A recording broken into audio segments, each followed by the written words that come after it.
കുളമ്പുള്ള മറ്റ് ജീവികളായിട്ടുള്ള റുമിനൻസ് എന്ന് പറയുന്ന മേഞ്ഞു തിന്നുന്ന മാനും കാട്ടുപോത്തും അതുപോലെയുള്ള പലതരത്തിലുള്ള ജീവികൾക്കൊക്കെ എപ്പോഴും ഭയമുണ്ട്. ഏതെങ്കിലും തരത്തിലുള്ള ഇരപിടിയൻ ദേഹത്തേക്ക് ചാടി വീണ് അവയെ തിന്നുമെന്നുള്ള ഭയം.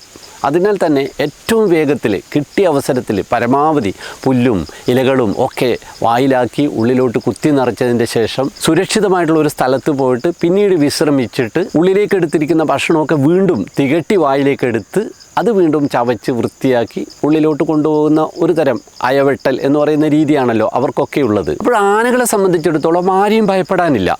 അവരെ കൊന്നു തിന്നാനുള്ള ഒരു ഇരപിടിയനും കാട്ടിലില്ല എന്ന് തന്നെ പറയാം. കടുവയും പുലിയും ഒന്നും ആനകളെ ആക്രമിക്കാറില്ല. അപൂർവമായിട്ട് ആനക്കുട്ടികളെ കടുവകൾ ചിലപ്പോൾ ആക്രമിക്കുമെന്ന് മാത്രം. ഇഷ്ടമുള്ളത്ര സമയമെടുത്ത് പതുക്കെ ആനകൾക്ക് തിന്നാൽ മതി. പുല്ലുകൾ കാലുകൊണ്ട് തട്ടി അതിലെ മണ്ണൊക്കെ കളഞ്ഞ് മരക്കൊമ്പുകളൊക്കെ താഴ്ത്തിക്കൊണ്ട് കടിച്ച് ചവച്ച് ഉള്ളിലാക്കുകയാണ് ചെയ്യുന്നത്. ഇതിന് വളരെയധികം സമയമെടുക്കും.